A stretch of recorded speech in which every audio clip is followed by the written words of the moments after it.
All right, good morning, everybody.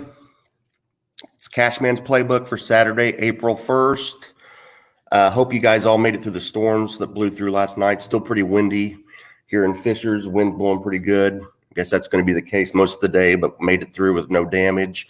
Before we get started, please hit the like or thumbs up button on Twitter, YouTube, wherever you're watching this. Something so easy really helps out. Follow me on Twitter at TheCashmanWins. If you want to become a Picks subscriber, go to TheCashmanwins.com. Very affordable options there to get betting advice. You can get all sports 1 year for just $52. That's $1 per week. You can also get a lifetime membership right now for $159, which is normally $299. So mark down there as well. But go to TheCashmanwins.com. Check out all options. We're 13-4. Last 17 subscriber plays. We're 10-4 this college basketball postseason. And we're 42-25, our last 67 MLB subscriber plays dating back to last season. So you'll win long-term if you join with us. So that's at TheCashmanwins.com. We'll touch on the Final Four to get started. I don't have any strong opinions on either game really against the spread. FAU versus San Diego State. San Diego State's a 2.5-point favorite at last look. Total is 131.5. I think this is probably a dogfight, ugly game here. Both teams holding opponents below 40% shooting in this tournament. FAU opponents shooting a 38.3% over their last five. And San Diego State, they're holding opponents under 35% shooting in their last five games. So I don't see a lot of scoring here. Both teams in the top 20 in defensive effective field goal percentage allowed. So I think you're probably going to see a game in the low 60s, 66, 63, something like that. Maybe one of these teams only gets in the high 50s here, but I would lean the under. I don't think I'll have a play on this as of right now, but if I had to play something, that would be one of the options to probably take the under in that game. I think it'll be an ugly game, good defense. The second game, UConn, they're a 5.5-point favorite versus Miami. Now, we had FAU plus 5,000 and Miami plus 2,000 in our Final Four futures that I sent out in February to subscribers. So we profited from our college basketball futures market again this year. You look at UConn here, they've been dominant in this tournament. They've won every game by double digits. They're shooting over 48%. They're holding opponents under 38% in their last five. UConn has a little bit of a rebounding edge in the numbers as well. You look at Miami, they beat a good Texas team last time out. Impressive win over Houston, but Houston was not the same Houston that they were earlier in the year. They were kind of trending downwards a little bit late. Injuries had a little something to do with that. I think UConn probably wins the game. They might have a little bit of a closer game than they've had in this tournament. Miami will probably give them a fight. I don't necessarily feel great about laying 5.5 in a Final Four game in this matchup against a team like Miami. So you look at both of these games, like I said, I don't really see a clear edge or it makes me want to bet either game. If I had to do anything, I think I would probably do a teaser on these games. You could take FAU all the way up to +8. I think that's as high as it would let me go on DraftKings when I was running the numbers this morning. And then you could take UConn on the money line. That would make a teaser of FAU +8 and UConn on the money line at -114. Like I said, I don't have a problem passing on these games. I don't feel strong about either one as far as the spread. I think San Diego State and UConn probably both win. So if you think that way, you could parlay San Diego State and UConn both on the money line. That would get you +139. That's not a bad bet. But like I said, I don't have a strong opinion, so I don't really recommend. I don't have anything to recommend that say I feel strong one way or the other. You're going to win money doing this. So. But if I had to, I'd probably do the teaser at FAU +8, UConn money line, or I would parlay San Diego State and UConn at +139. But like I said, I don't have a strong opinion about it. So then you don't have to bet. Just because it's the Final Four doesn't mean you have to bet. It's fun, I know, but I'm in this to make money, and I don't like guessing. I want my best to be data driven, and I just don't. The numbers I look at, I don't see a clear cut path where I'm saying I'm confident that this is going to happen. So, and baseball's here.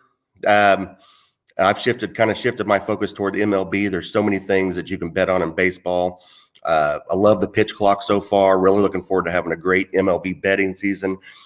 We opened up last night with our first subscriber plays for MLB. We went 1-1, had a small profit. We had Houston that rallied late for a win for us against the White Sox. And then we had the Dodgers over 2.5 runs in the first 5 innings. There were some great numbers for the Dodgers against Merrill Kelly, who went last night for Arizona. Kelly, he only lasted 3 2/3 innings. He gave up 4 hits. He walked 3, and LA couldn't get a single run off of him before Arizona pulled him. So Dodgers only scored 1 run for the entire game. They left 12 on base. So I think we were right, but LA did not execute at all last night. There was an off night, so we took the loss in that one. I'd play that game 10 out of 10 times based on what I saw yesterday. It just jumped out at me, but that's the way it works out sometimes. So let's get into Saturday's action. I don't love anything today, so we're just going to have some hitter props of interest. No subscriber plays for MLB. Last night we did profit on our hitter props. The big one was Charlie Blackmon for the Rockies at plus 900. He had a home run for us against San Diego. I post these props every day in the personal picks section at TheCashmanwins.com for members. So those are up every day. Home run props, particularly, are long shot bets. So we're talking plus 500, plus 600, plus 700, plus 900. So I'm not betting big amounts on these. I'm sometimes only betting $10 on a home run prop. Just depends on how good I feel about it. So it's not something that you want to go crazy on because they are long shot, but they are something that are data driven. It's not guessing. So there are numbers behind whatever I'm giving you to think what I think. So like I said, not a great slate today. Some things to follow. I'll begin working on Sunday's games later this evening and hope to find us a couple subscriber plays for Sunday, but none of those subscriber plays for Saturday. So let's get into what I like prop bet wise in baseball. We'll start in St. Louis. We've got Toronto at the Cardinals. We got Kevin Gausman versus Jack Flaherty. We've got one of many games today where the wind is a factor. Wind is blowing here in central Indiana, Fishers, just north of Indianapolis. Windy day. Well, it's like that in a lot of places around the country today, and St. Louis is one of them. I think we got winds blowing out to right center field in Busch Stadium at over 20 miles per hour in this game.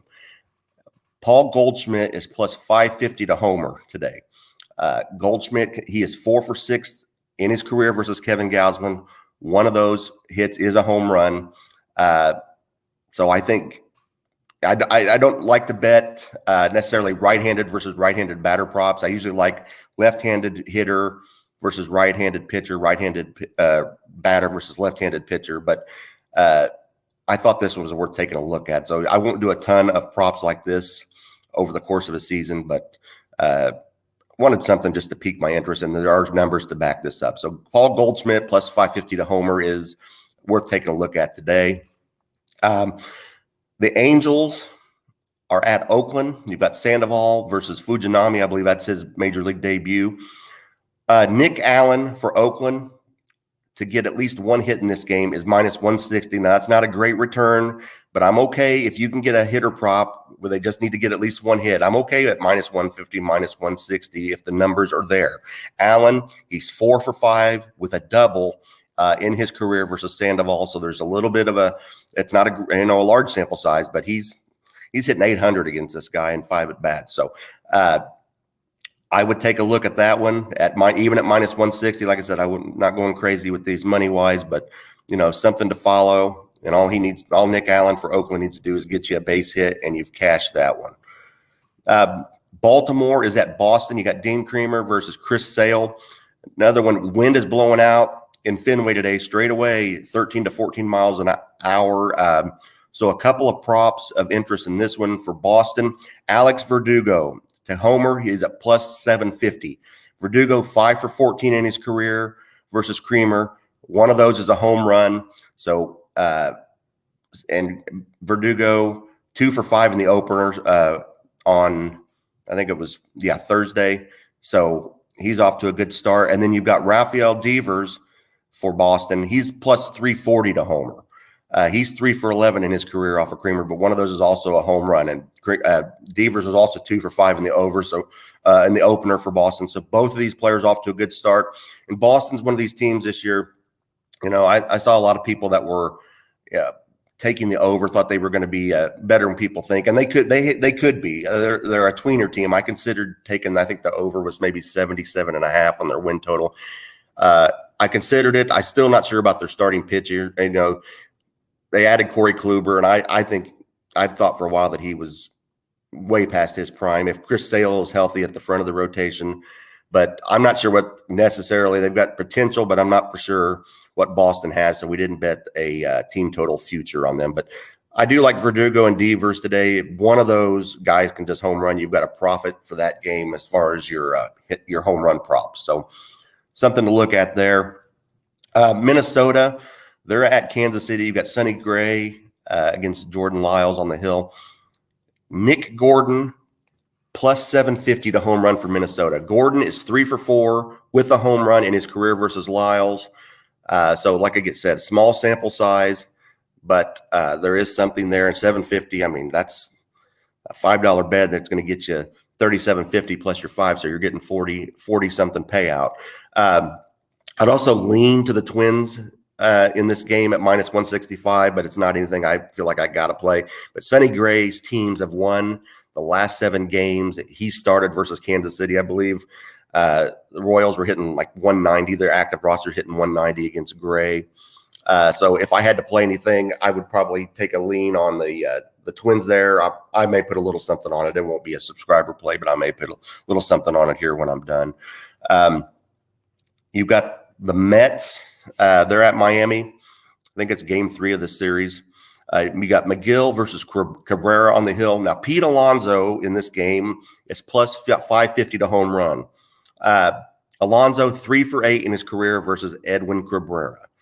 All 3 of those hits are home runs. So Alonso at plus 550, definitely worth a look to homer tonight versus Cabrera. Like I said, 3 for 8, all 3 hits home runs. Alonso's capable of hitting a home run at any time. So plus 550. You're probably not going to get very many Alonso home run props at 550. They're probably going to be, most of them are going to be plus 350 to plus 400 or so. So I think this is pretty good odds to take a look at Alonso to homer tonight against Cabrera with the history. Colorado at San Diego. Rockies off to a 2-0 start. So Padres, that roster looks so good, off to a little slow start out of the gate here. But you've got Urena for Colorado versus Michael Wacha for San Diego. Active San Diego roster batting 358 versus Urena career. So Jake Cronenworth, one of those guys. I'm going to take him plus 900 to homer. Like I said, we had Charlie Blackmon for Colorado last night in this matchup, plus 900 cash for us. Cronenworth, a left-handed batter versus right-handed pitcher, always like that. Cronenworth 4 for 4 in his career with a home run against Urena. So there's a little bit of data to back that as well. I definitely think that's worth a look at plus 900. Also, I would take Matt Carpenter to get at least one hit. That's at minus 145 at DraftKings. Carpenter 4 for 5 in his career versus Urena. David Dahl as well. He's 6 for 9 in his career against Urena. Both probably good guys to look at to get at least one hit in the game. For the Rockies hitters, Chris Bryant, he's plus 650 to home run in this game. Bryant is a 350 lifetime hitter versus Wacha. He's slugging 800 in 40 at-bats versus the San Diego right-hander. Bryant has 4 home runs versus Wacha, so that's about 1 home run every 10 at-bats versus him. So I don't think that's a bad ratio at all. I think Bryant versus Bryant plus 650 is worth a look. 8 of Bryant's 14 hits off of Wacha have been extra base hits, so you might look at Chris Bryant over 1.5 total bases at plus 130 as well. Again, it's a right-hander versus right-hander. I don't like that as much, but if they get to Wacha, maybe you see a left-hander versus Bryant later in the game too. But I think at 650 it's worth a look given the Bryant's career versus Wacha. Late tonight, Arizona versus the Dodgers. You got Madison Bumgarner versus Clayton Kershaw. Now, you don't do too many hitter props when you're facing Clayton Kershaw, but Christian Walker plus 550 to home run off of Kershaw. Walker, 36 home runs last year for Arizona. He is 8 for 28 in his career versus Kershaw. 4 of those hits are home runs. So he's getting a home run in about every 7 at-bats versus the Dodgers left-handed ace. So I would take a look at Christian Walker tonight in Dodger Stadium, plus 550 to homer off of Kershaw. I think it's definitely worth putting a few bucks on. We've also got Cleveland at Seattle. Aaron Savali versus Logan Gilbert. Jared Kalanick for Seattle over, or actually it's over 0.5 hits. So he's at least got to get 1 hit. That's minus 115. That's not bad. Kalanick, left-handed batter versus right-handed pitcher. Always like that. But Kalanick, small sample size, but he's 2 for 3 with a double and a home run versus Savali. So he apparently likes to hit him. So Kalanick would just need to get a hit here at minus 115 for this to cash. So I would take a look at that. And I think that's everything in MLB. Like I said, I don't love anything for the Final Four tonight. We'll post all this stuff on the on the personal pick section at TheCashmanwins.com here when I get done with this. So that'll wrap it up for Saturday. If you would, we'll do this every Saturday. We'll do this most Saturdays during the MLB season at 11 a.m. Eastern. But become a pick subscriber again. Go to TheCashmanwins.com. Affordable options for all bankrolls. We take credit card, we take debit card, PayPal, Venmo, Cash App. So a lot of options there. That's at TheCashmanwins.com. That will be all for today. Good luck to all of you. I hope you all have a great weekend. Stay safe out there, and we'll talk to you next week. Thank you.